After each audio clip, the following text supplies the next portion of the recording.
Hello everyone, আসসালামু আলাইকুম। তো আজকে আমি রান্না করবো লাল শাক আর রান্না করবো চিকেন। তো আমি কালকে রান্না করছিলাম চিকেন কুরমা, আপনার সাথে রেসিপি শেয়ার করছি আর আমার এত ভালো লাগছে তাই আবার রান্না করলাম দুপুরের লাগি চিকেন কুরমা। তো আপনারা যদি রেসিপিটা জানতেছেন অবশ্যই আমার চ্যানেলও আছে, তো আপনারা দেখতে পারেন।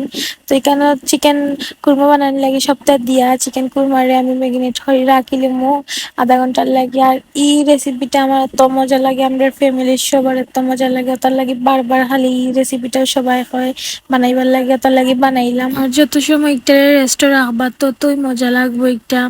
তো একবার হইলেও ট্রাই করবা আমার মতো রেসিপিটা রান্ধিয়া খাইবা। তারপরে এখানে আমি লাল শাকের লাগি বইলাম কড়াইয়ের মাঝে তেল দিলাইলাম, এখন দিলাইলাম রসুন। আর শীতকালে এলে তো শাক সবজি বেশি বেশি খাওয়া হয়, আর বিশেষ করে তো লাল শাক সবার গরু রান্না হয়, সকালে উঠিয়াও লাল শাক রান্না হয়। আর অন্যান্য তরকারি তো রান্নাও হয়, বিশেষ করে লাল শাকটা সবেও রান্ধে, আমরা অন্তত রান্ধি সবসময় শীত আইলেও লাল শাক। তারপরে তো লাল শাকটা দিলাইলাম, আর এদিকে আমি এখন কুরমাটার বয়েলের মতো লাগে তেল দিলাইম এখন পেঁয়াজ কুচি দিয়া একটু লাড়াচাড়া করবো। আর আমার ভিডিও ভালো লাগলে অবশ্যই একটা লাইক ফলো শেয়ার করবা।